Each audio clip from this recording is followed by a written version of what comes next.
प्यारे देशवासियों, आज विश्व समुदाय वसुधैव कुटुंबकम अर्थात समस्त विश्व एक ही परिवार है कि उस मान्यता को स्वीकार कर रहा है जिसका उद्घोष हमारी परंपरा में बहुत पहले ही कर दिया गया था। लेकिन आज जब विश्व समुदाय के समक्ष आई सबसे बड़ी चुनौती से एकजुट होकर संघर्ष करने की आवश्यकता है, तब हमारे पड़ोसी ने अपनी विस्तारवादी गतिविधियों को चालाकी से अंजाम देने का दुस्साहस किया। सीमाओं की रक्षा करते हुए हमारे बहादुर जवानों ने अपने प्राण न्यौछावर कर दिए। भारत माता के वे सपूत राष्ट्र गौरव के लिए ही जिए और उसी के लिए मर मिटे। पूरा देश गलवान घाटी के बलिदानियों को नमन करता है। हर भारतवासी के हृदय में उनके परिवार के सदस्यों के प्रति कृतज्ञता का भाव है। उनके शौर्य ने यह दिखा दिया है कि यद्यपि हमारी आस्था शांति में है, फिर भी यदि कोई अशांति उत्पन्न करने की कोशिश करेगा तो उसे माकूल जवाब दिया जाएगा। हमें अपने सशस्त्र बलों, पुलिस तथा अर्धसैनिक बलों पर गर्व है जो सीमाओं की रक्षा करते हैं और हमारी आंतरिक सुरक्षा सुनिश्चित करते हैं। मेरा मानना है कि कोविड-19 के विरुद्ध लड़ाई में जीवन और आजीविका दोनों की रक्षा पर ध्यान देना आवश्यक है। हमने मौजूदा संकट को सबके हित में, विशेष रूप से किसानों और छोटे उद्यमियों के हित में समुचित सुधार लाकर अर्थव्यवस्था को पुनः गति प्रदान करने के अवसर के रूप में देखा है। कृषि क्षेत्र में ऐतिहासिक सुधार किए गए हैं। अब किसान बिना किसी बाधा के देश में कहीं भी अपनी उपज बेचकर उसका अधिकतम मूल्य प्राप्त कर सकते हैं। किसानों को नियामक प्रतिबंधों से मुक्त करने के लिए आवश्यक वस्तु अधिनियम में संशोधन किया गया है। इससे किसानों की आय बढ़ाने में मदद मिलेगी। मेरे प्यारे देशवासियों, वर्ष 2020 में हम सब ने कई महत्वपूर्ण सबक सीखे। एक अदृश्य वायरस ने इस मिथक को तोड़ दिया है कि प्रकृति मनुष्य के अधीन है।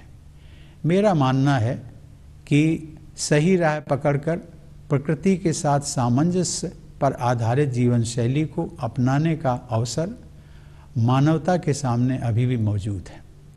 जलवायु परिवर्तन की तरह इस महामारी ने भी यह चेतना जगाई है कि विश्व समुदाय के प्रत्येक सदस्य की नियति एक दूसरे के साथ जुड़ी हुई है।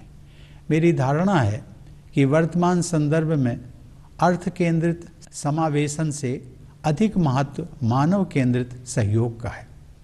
यह बदलाव जितना अधिक व्यापक होगा, मानवता का उतना ही अधिक भला होगा। 21वीं सदी को उस सदी के रूप में याद किया जाना चाहिए जब मानवता ने मतभेदों को दरकिनार करके धरती माँ की रक्षा के लिए एकजुट प्रयास किए। दूसरा सबक यह है कि प्रकृति रूपी जननी की दृष्टि में हम सब एक समान हैं तथा अपने जीवन की रक्षा और विकास के लिए मुख्यतया अपने आसपास के लोगों पर निर्भर हैं। कोरोना वायरस मानव समाज द्वारा बनाए गए कृत्रिम विभाजनों को नहीं मानता है।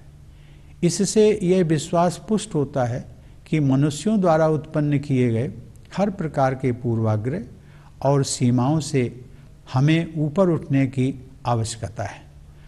भारतवासियों में परस्पर सहयोग और करुणा की भावना दिखाई देती है। हमें अपने आचरण में इस सद्गुण को और अधिक समाविष्ट करना चाहिए, तभी हम सबके लिए बेहतर भविष्य का निर्माण कर सकते हैं। तीसरा सबक स्वास्थ्य सेवा को और मजबूत करने से जुड़ा है।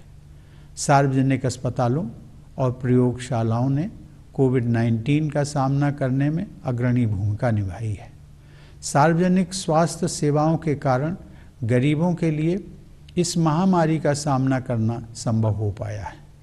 इसलिए इन सार्वजनिक स्वास्थ्य सुविधाओं को और अधिक विस्तृत व सुदृढ़ बनाना होगा। चौथा सबक विज्ञान और प्रौद्योगिकी से संबंधित है। इस वैश्विक महामारी से विज्ञान और टेक्नोलॉजी को तेजी से विकसित करने की आवश्यकता पर और अधिक ध्यान गया है।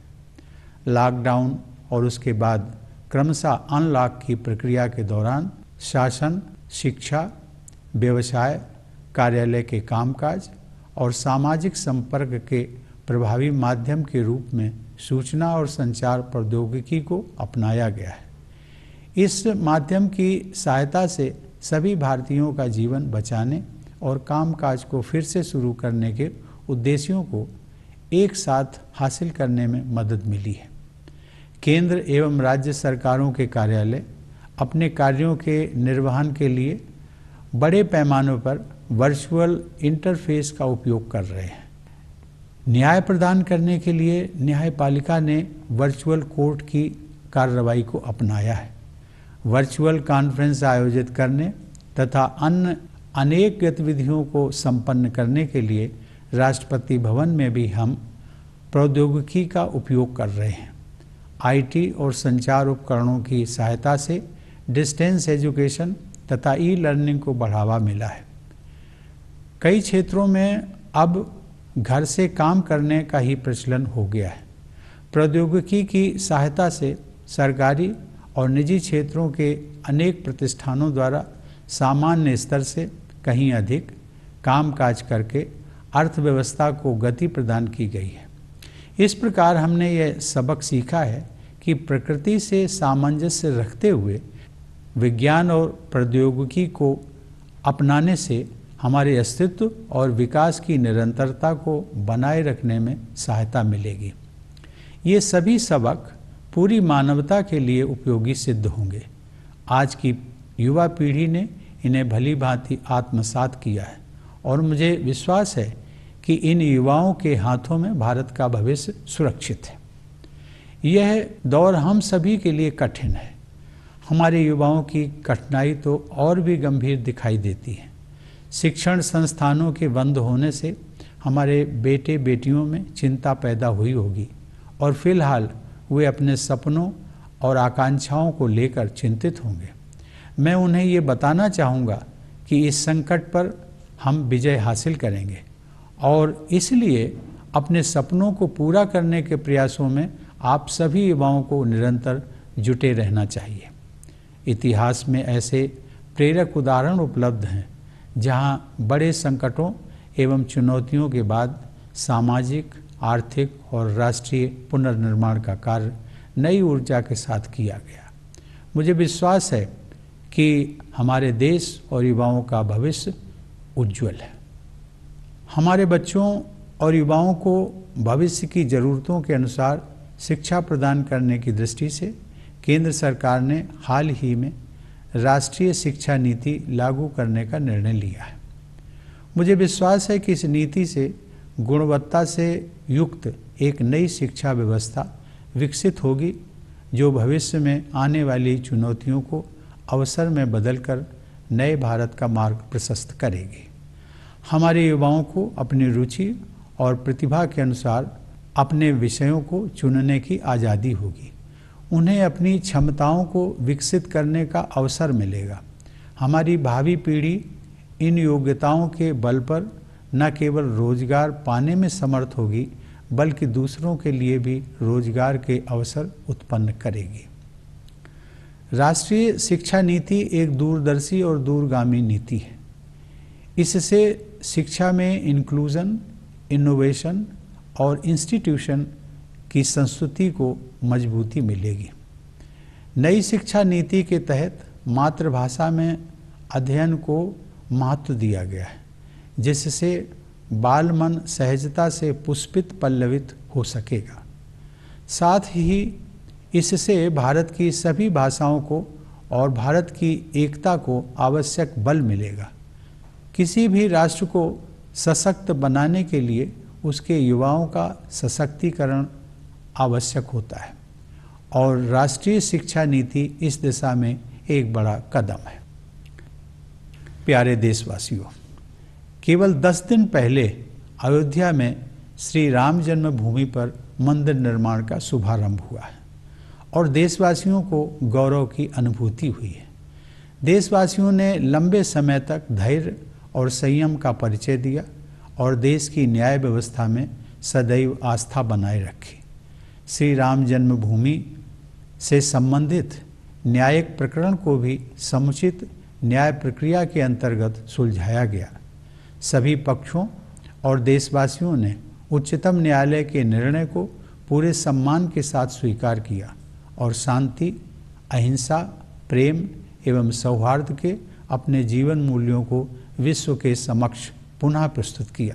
इसके लिए मैं सभी देशवासियों को बधाई देता हूँ। मेरे प्यारे देशवासियों, जब भारत ने स्वाधीनता हासिल की तो कुछ लोगों ने ये आशंका जताई थी कि लोकतंत्र का हमारा प्रयोग सफल नहीं होगा। वे हमारी प्राचीन परंपराओं और बहुआयामी विविधता को हमारी राज्य व्यवस्था के लोकतंत्रीकरण के मार्ग में बाधा समझते थे। लेकिन हमने अपनी परंपराओं और विविधता को सदैव अपनी ताकत समझकर उनका संवर्धन किया है और इसीलिए दुनिया का यह सबसे बड़ा लोकतंत्र इतना जीवंत है। मानवता की भलाई के लिए भारत को अग्रणी भूमिका निभाते रहना है। आप सभी देशवासी इस वैश्विक महामारी का सामना करने में जिस समझदारी और धैर्य का परिचय दे रहे हैं, उसकी सराहना पूरे विश्व में हो रही है। मुझे विश्वास है कि आप सब इसी प्रकार सतर्कता और जिम्मेदारी बनाए रखेंगे। हमारे पास विश्व समुदाय को देने के लिए बहुत कुछ है, विशेषकर बौद्धिक, आध्यात्मिक और विश्व शांति के क्षेत्र में। इसी लोक मंगल की भावना के साथ मैं प्रार्थना करता हूँ कि समस्त विश्व का कल्याण हो। सर्वे भवन्तु सुखिनः, सर्वे सन्तु निरामयाः, सर्वे भद्राणि पश्यन्तु मा कश्चित् दुख भाग भवेत्। अर्थात सभी सुखी रहें, सभी रोग मुक्त रहें, सब लोग अच्छाइयों पर ध्यान दें और किसी को भी दुख न भोगना पड़े। संपूर्ण विश्व के कल्याण का यह संदेश मानवता के लिए भारत का एक अनूठा उपहार है। एक बार फिर आप सबको 74वें स्वाधीनता दिवस की बधाई देते हुए आप सभी के अच्छे स्वास्थ्य एवं सुंदर भविष्य की कामना करता हूँ। धन्यवाद। जय हिंद।